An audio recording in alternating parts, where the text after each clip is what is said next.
Welcome everyone to Soar and Pair, Why Not Together? We're already to episode 11. Can you believe it? I think we say that every time. I It's know. getting a little old. Hi. Hi everyone and welcome our podcasters. We're excited to be part of you this week, although I will say that we weren't excited to be part This week. Yes. And we'll talk about that in a minute. What we are going to talk about today is perspective and the ability to see things from another point of view. Right. So, but let's talk a little bit because I think we promised our audience that we would be incredibly honest Here it about comes. our journey. Yes. Folks, we were thinking about, you know what, we got nothing today. We're just going to go in our pool and I swim. want to get in the pool. Let's just forget about it. And so, we hit a bump, didn't we? We did. We very much did. I'm just kind of hitting a speed bump in the road myself and really wanted to get in the pool and just relax today. But I'm glad that we're here. With that being said, I'm glad to be here. I would agree. And I think whenever you're doing something new, and it's not like we have, I think one of our kids asked us, what are you guys talking about? Yeah. Okay, you've already told your story. What are you talking about? And so I think as we move forward and we take you on this journey, because again, just to remind you, Soar and Pair is soaring together to explore new adventures while inspiring others to create their own. So as we take you on this venture together, it may not all be soaring. It could actually be, hitting the ground a little bit. Well, you have to. It's part of the ebb and flow. You can't always be in expansion. You have to contract at times. Yeah, and that's another thing we'll talk about a little bit. But this last week, did want to just give a quick weekly update. So on Memorial Day, Sandy and I went down to the Casa Grande J. Warren Funeral Cemetery, where they live streamed a Facebook version of the Memorial Day tribute. Yes. They had 2 flyovers. It was that, beautiful. It's on our Soar and Pair Facebook page. Sandy took a lot of pictures. Yep. You took a few videos of the flyovers, and then of course you did do a live stream of the original song "Gone But Not Forgotten" that my good friend and artist Brad Kepler and I performed as a duet. As promised, there were crying eyes present. I knew there would be. There always is, myself included. Gets me every time. But you guys did a great job. I think it came across really well, and I think it's about the 10th year we've done this, and the folks there said we have a standing invitation to do that every year. So, nice. I think it really does. It's important to step back and realize the history and what brought our country to where it is today, and all these brave men and women that did sacrifice their own lives for the freedoms that we enjoy. And I think that's true even not here in America, in every country where you have brave men and women that have done that to fight for the freedoms that people have. Yes. And thank you, everyone who has served. Thank you for your service. Absolutely. Thank you for your service. All the veterans, current and past. So that was a great experience. It's been interesting at work. The unemployment is not slowing down. No. In fact, unfortunately, tomorrow I have to do a presentation to over 140 or 150 of Diamondback employees who are getting, laid off. Some of them permanently, some of them furloughed until further notice because the baseball season hasn't started yet. Yeah, and so strange. It's just tough to see and hear a lot of the stories, especially people who are in the venue business or event business, really, taking a hit. Yeah. So, that continues to be a challenge, but, it's all about providing that service and giving those people, much needed assistance. So, how about your week? What's been going on with you? It was a good week. It was a busy week. Just a lot more of the same for me. Right. Yeah, just getting into the groove of our new program at work. Right. And school is kind of on this big bubble right now. We're not sure what's going to happen. And as people are coming back, as the stay-at-home orders have been lifted, people are coming back and they're slowly bringing people back to the school. but trying to recognize the social distancing, it's really hard trying to get all those classes back. So I'm not sure what's going to happen yet. Well, and you wanted to talk about that for a minute. So now that more and more restrictions are being lifted, how are people dealing with, going out to public after isolation? What do you Exactly. What do you see? What do you experience with that? What I see is that a lot of people are still in fear, or just not sure where they fit. There's a lot of question marks. People are like, is it really lifted? Is it not lifted? Should we still be careful? People don't really know where to step right now. Yeah. Do I wear a mask? Do I not wear a mask? Right. Is it coming back? All these question marks of how to handle yourselves. And then, coming out of isolation back into mainstream public, into the world, I think is really hard for people. They just aren't sure how to handle it. Well, I was at the big building, I won't say exactly where a lot of unemployment workers are being hired, and that was one of the questions on their mind. Mm-hmm. What, I imagine. So what are employers doing to protect employees? Right. And, we have a lot of things that we're doing, including, cleaning crews and handing out masks and, not requiring, but people can wear them if they want to. So I think as people go back to work, there's all those questions and those fears. You and I, we just, for our own reasons, we have not really worn a mask. I had to once to get my hair cut. Oh. And that was it, and I hated it. Yeah, it's horrible. Yeah, I don't like them either. It takes me back to the days of working in the hospital with the PPE, having to wear the gown and the gloves and the mask. It gets very hot and very difficult to function. You get overheated quickly. Well, and I think masks are important, but without getting too deep into the subject, but I do want to ask you, because you're a nurse and you have an opinion about this. So what happens if we're over wearing masks like everywhere we go? Yeah, this is a controversial one. Personally, and I know a lot of nurses don't agree with me, but personally I feel like it's too much. I feel like, if you're always wearing a mask, you're not building natural immunity. And, I've heard people say things, comparing it to other things, and I just don't agree with that at all. I usually choose not to get into those debates with people because this is a personal choice, not a public one for me. Right, and I think, having said that, we're not saying don't wear a mask. What we're saying is I think everyone should use their common sense. Absolutely. And, exactly. I'm glad you said that, because people who are immune compromised for whatever reason, you know who you are. Wear a mask if you feel like you know who you are. Sound like a... But you know what I mean. If you feel like you need to wear one, if it just makes you more comfortable and you feel like you should, do it. But I don't feel like everyone should have to. Right, and for me too, I feel like I'm becoming the boy in the plastic bubble if I'm always, needing a mask. Right. Having said that, if I'm in a confined space on an airplane or something where, then I would wear a mask. I would too. I always get sick on airplanes.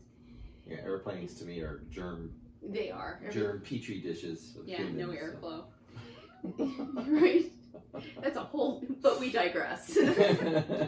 We veer off. Yes, we do that a lot. But I think it's interesting, though, that back to the social distancing or the integrating back into what used to be, society, and how do you handle things in a store, in a restaurant, in the workplace, and then how do you interact with people in general if you've been isolated and really haven't been? Right. And I think a lot of people are struggling with that right now, because nobody knows that answer, and they don't realize.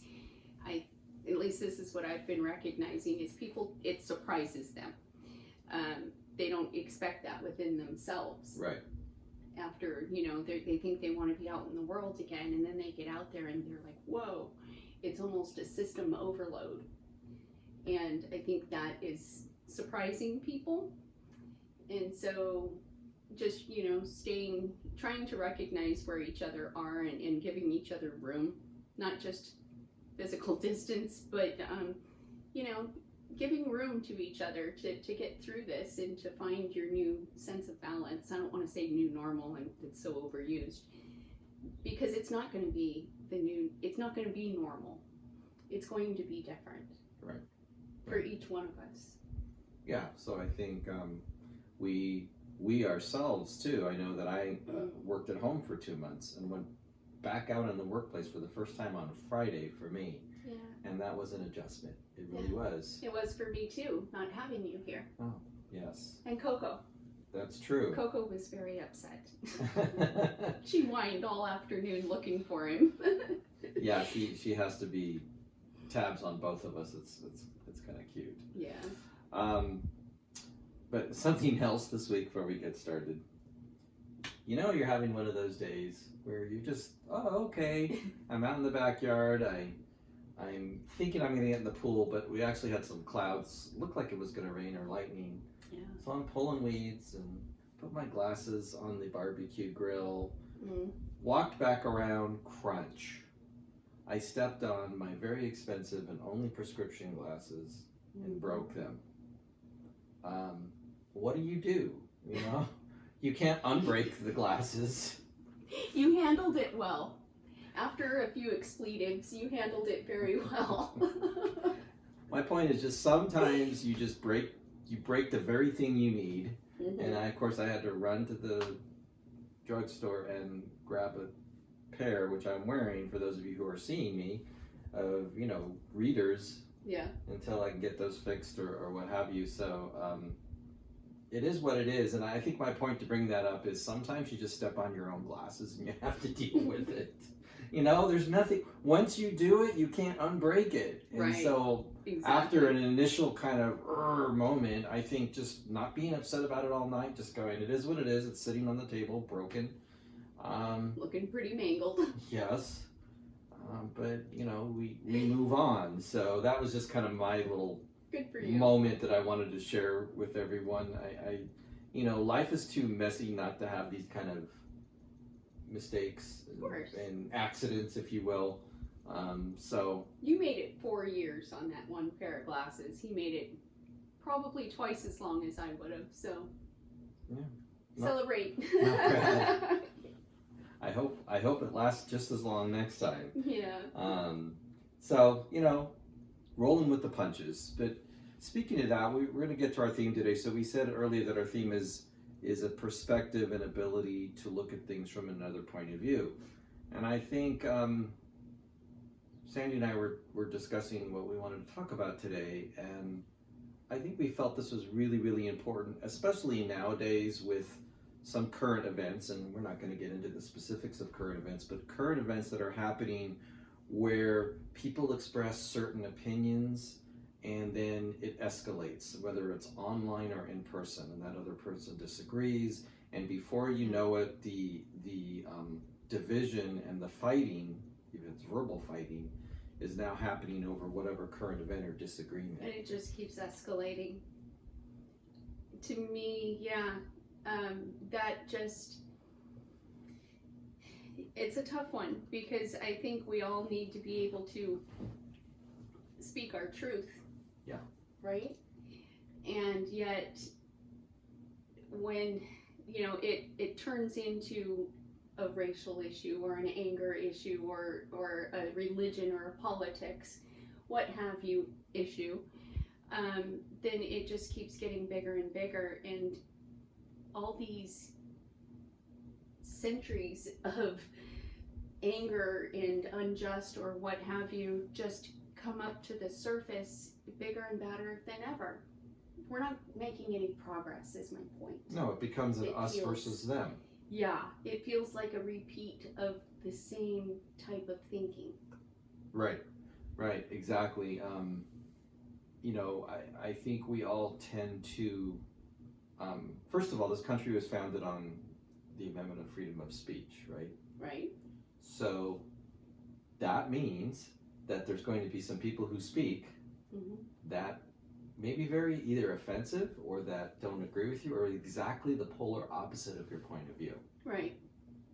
So if we appreciate the fact that we are in a free country where you can speak your opinion about the president, whether you like him or hate him. That's a loaded one right yes. there.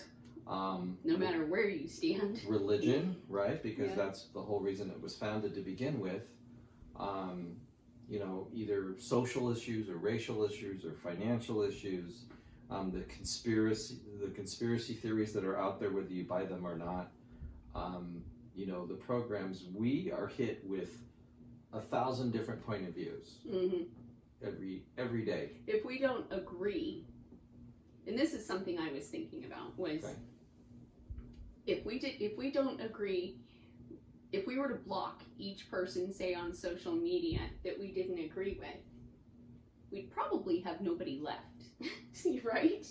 Probably not even me. Right. At times, right. Exactly.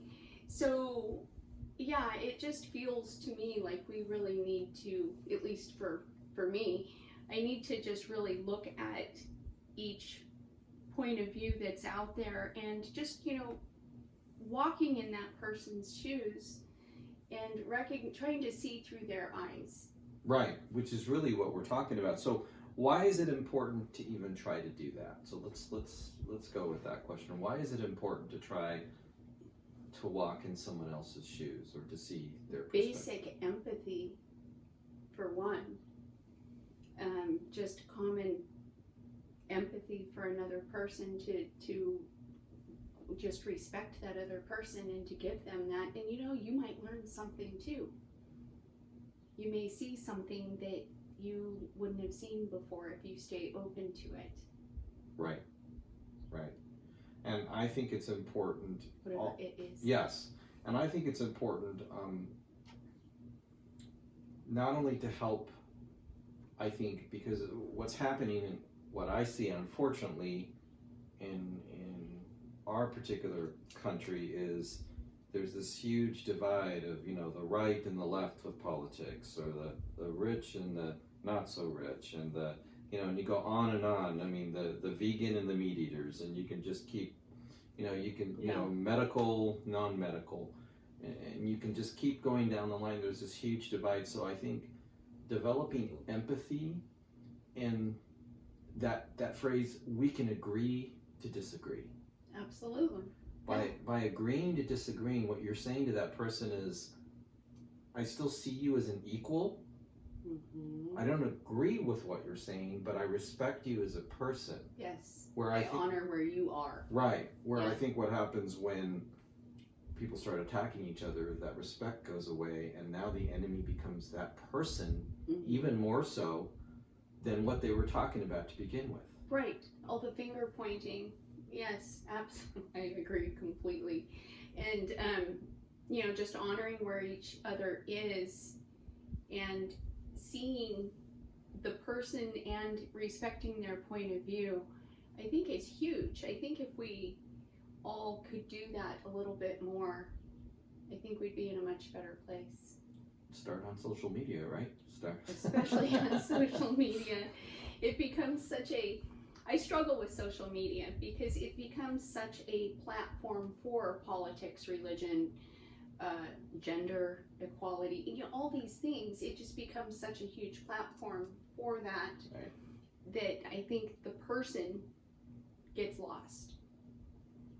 Right. And I love the social media, don't get me wrong, but this is a struggle that I know many of us have. We call you the queen of memes, right? I know. Yes. I mean, if she's bored for some reason and I'm working, all of a sudden I will get like 4 memes. I like to blow up as well. She does that to her friends too. So the queen of memes is definitely their latest. Especially if I know you're in a meeting and you can't answer. Yeah, that's kind of mean. I know. It's kind of mean. It's kind of mean. So I mean, there's you know, the internet, social media really reflects to me what's going on in the consciousness of, you know, our country, our communities. It really does reflect that. and even at work. So I wanted to ask you, and I can answer this too. So how do we present, or how do we be open and present for someone who is either agitated or angry? How can we apply this, putting ourselves in someone else's shoes when you're dealing with, and you've dealt with it as a nurse, and I have on the unemployment side, so talk about it from a nurse's perspective first.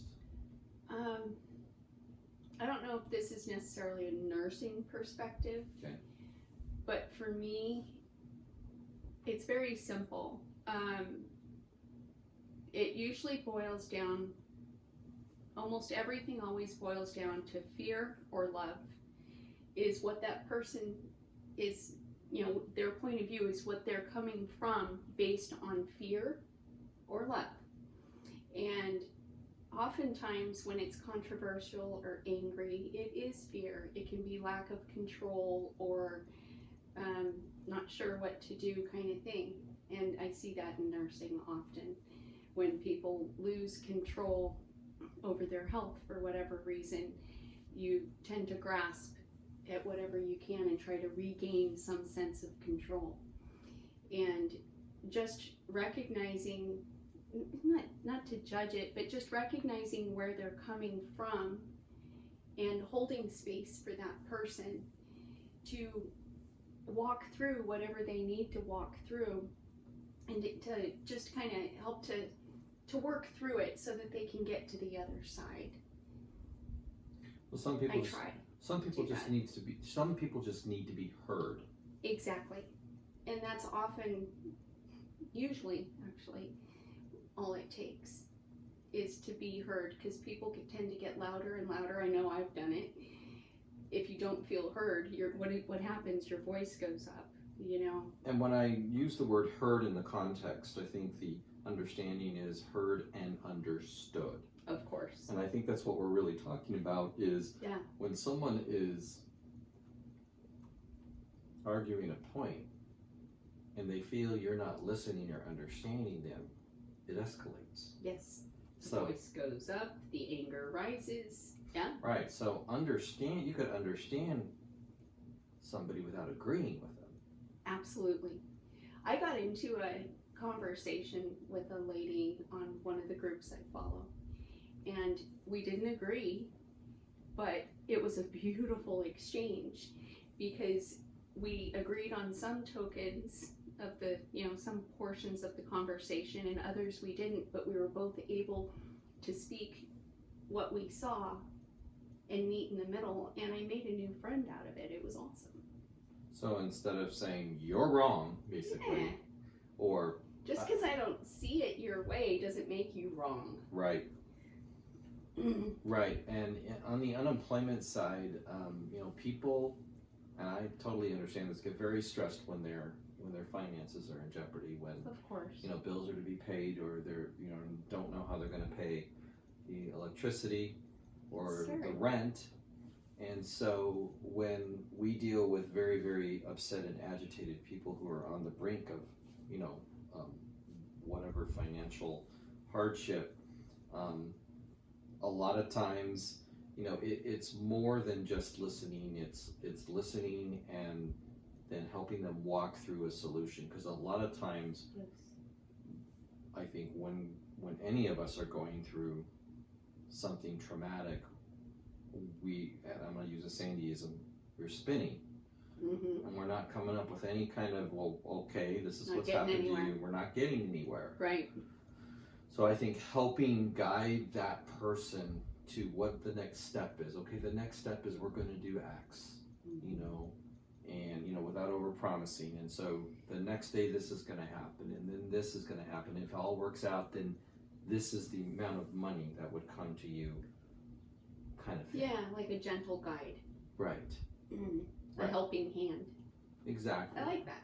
Right. So that to me has been, and some people are inconsolable, and they feel a victim of they just want some people just want someone to beat up on. That's true. And when that's the case as well, I tell the people that work for me and what have you, they need to step back and shake that off. So you can't always help everybody, but I think it's extremely important at work. So even with coworkers, because I've been in meetings where everybody is talking over each other and nobody is listening. It's one of my huge pet peeves. Yeah. You know, and I think giving people the courtesy, I've noticed lately that, oh, I'm sorry, you go ahead first. You know, they stop and let the other person So come you're in. seeing more of the courtesy. I have. That's awesome. Than you know, before. So I'm glad to see that. Why do you think that is? That's a good question. I think part of it is because, at least in the management that I'm in, we don't have time to not listen to each other. Everybody has to work together to solve some major problems. So hundreds of thousands of people in Arizona can be paid unemployment. So we don't have the time, the luxury, or the wasted time of spinning, as we just said, or not paying attention, but going to the solution and what needs to be done and who needs to take charge and what's the next steps after that and what's the messaging, and you know, and so it's just you know, being involved in that, I think, has been eye-opening for me. It's not perfect, but I have a lot of respect for the people that are in the middle of that, and you know, I take part in it where I can. So that's interesting. One other thing, though, with this whole walking in other shoes, how do we apply this to our family, the closest friends to us, family, and even to each other? Good question. Yeah, we don't, do we? No. She's looking at it. She's like, yeah, no. Next question. Moving on. I'm right. I You're don't wrong. see that. You're wrong. No, go ahead. I'm going to make you go. I think we do very well with this. As at least between you and I. Yes. I think, you know, just stepping back and trying to hear each other and see each other where you're coming from, and then, you know, let you talk it out, and then I'll give my point of view. Right. Is that what you're getting at? Yeah, I think so. I think when one of us are having a moment and the other one steps back, and I'm talking about myself, actually. Okay. Talking about myself. She's laughing. I was like, oh, he's going to throw me under the bus again. No, not all the time. When I was sort of having a moment of doubt when I decided to step up in a higher position in the unemployment, you sort of let me talk it out. You listened, you put yourself in my point of view, or at least my shoes, saw my point of view, and I'm talking through all that. And then I think just giving myself some time, I was able to like settle in about it. And it has been a rough first week, because this has been the first week that I've taken on this new position of responsibility. But I want to move forward. You know, it's like every day. And so my point is that you were able to listen as my partner, as my friend, because again, I think we said this before, the friendship in our relationship is so important. It's such a big component of Soar and Pair. Yes. And continues to be, and we actually enjoy hanging out, being with each other, obviously joking with each other. Yes. But I think the most important thing is you gave me the space to have and it was a big space, and you know, without saying, well, you know, you should or you shouldn't, or you know. Well, yeah, I try to bring different points of view and scenarios in. What would happen if A, or what would happen if B, you know, and try to give you different suggestions, and then how does that feel? And sometimes I think really just sitting with something and letting it shake into the pieces of you, there's a lot to be said for that. Right. Instead of just shooting from the hip, sitting with something and letting it absorb and see how it feels within you before you move forward. Not always given that opportunity with what you're doing right now, but yeah. So that was really helpful, and I think I think what we do for each other is we're pretty good about agreeing to disagree sometimes, because you know we don't always agree, and then also putting ourselves in each other's shoes. Yeah. You know, yeah, I think you're really good at that too. Am I? Even your high heels? That's that's just a scary visual. Let's not. No, and I think with those closest to us, you know, so friends and family, when you're comfortable with somebody, and you have a strong relationship, that's an important component, is to be able to step back and. It's easier, let's be honest though. That's way easier to do with someone that you're comfortable with, that you have that relationship with. But if they're versus... not reciprocating, so somebody in your family who's not so easy to do that with, I think that's a huge challenge. That is. You know, so those family reunions or those family gatherings where you dread that so-and-so is going to be there, and as soon as they open their mouth, you're like, oh gosh, here we start. Yeah, fingernails on a chalkboard. That was a fingernail on a chalkboard sound, podcasters. That was not a little frightened mouse. So, you know, I really feel like that's where, you know, when we're most challenged, that's where applying that, if anything, just for your own peace of mind, sanity, you know, is to deal with somebody who is not empathetic at all, and is very, very much so. Everything they say is important, and everything is, you know, the truth. That is where, to me, the biggest challenge for anybody. Of course. And in those cases, what I try to do in those cases is just, okay, that's where they're at, and let them go on with their bad selves. There's only so much you can do, right? And this is a good time to bring up that quote that you found. I think so, when we're dealing with people that aren't the easiest to deal with. Why don't you share that? So the quote that we found on this was, before you criticize someone, walk a mile in their shoes.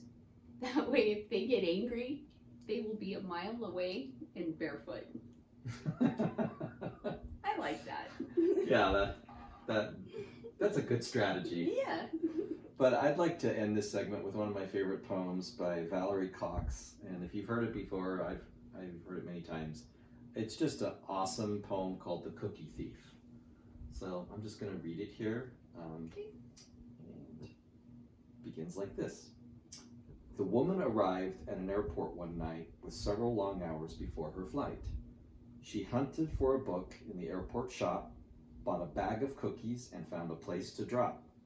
She was engrossed in her book, but happened to see that the man sitting beside her, as bold as could be, grabbed a cookie or two from the bag in between, which she tried to ignore to avoid a scene. So she munched the cookies and watched the clock as the gutsy cookie thief diminished her stock. She was getting more irritated as the minutes ticked by, thinking, if I wasn't so nice, I would blacken his eye. With each cookie she took, he took one too.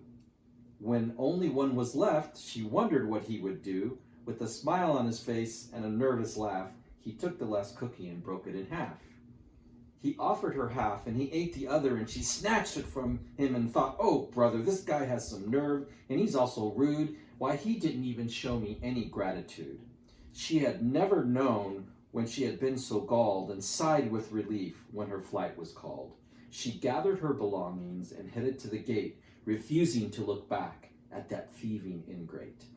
She boarded the plane, sank into her seat, then she sought her book, which was almost complete.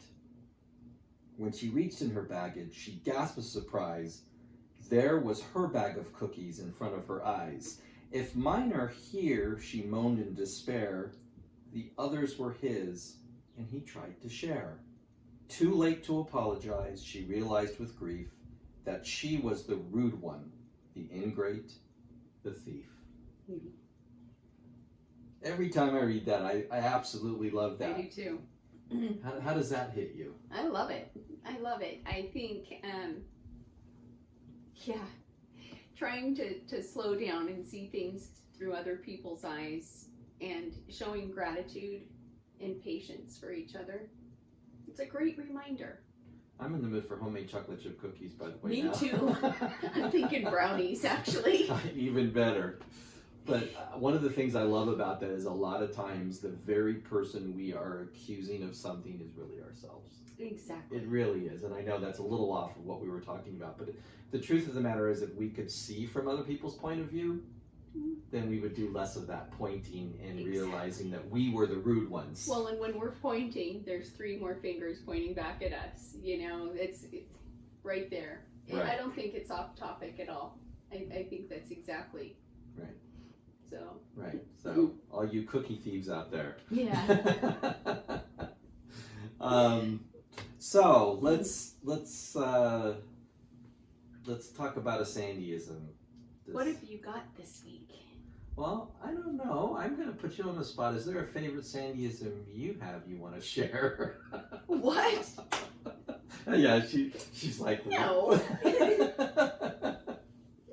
So this one is just a really simple one. And a lot of times it's not the words, it's the inflection that you have. Okay. So I wrote down in my notes, da, da, da, da, D-A, D-A, D-A. And you're like, what is da? No, it's like this. Dun, dun, dun. So when something exciting is about to happen, it's dun, dun, dun. So what was that from?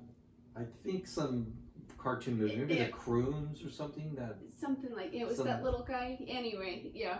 I think some cave. I'm sure other people know it too. It's just yeah, I hear it. Yes, and if it's cartoon, she's all over it. So. Yeah. So we have fun with that Sandyism. Yes. Oh my goodness. That's funny. But anyway, we are grateful for all of you to continue to watch us. Yes. We want to again encourage all of you to not only subscribe to our YouTube channel and give us feedback. That's much appreciated. Please. Yes. You can friend us on Soren Pair as well on Facebook. And Sandy and I, but mostly Sandy, is posting a lot of. If it's a funny meme, she did it. Probably. If it's music, okay, that's me. Yeah. So, and there's some in between, but so it's a good mix. Interact with us on Facebook, friend us. Also, sorenpair@gmail.com is our email. Yep. If you have any questions or any interest in ourselves or what we're doing, also on the podcast world, we appreciate our podcasters. Subscribe to those, give us feedback. They're in Google Podcast Land, as well as Spotify, iTunes, Stitcher, Radio Public, the Pod Chaser. There's so many I can't think of, but we are on that Why Not Together, but you can find us always under Soren Pair. Yep. So yeah, just please click subscribe and leave a comment or a like or what have you. We thank you all for your suggestions and your comments, and we love hearing from you, so thank you. And remember, Soren Pair, you can either see our faces or hear our voices, so continue to tune in. Thank you so much. Have a great week. Have a great week. Catch you next time. Take care. Bye-bye. Bye.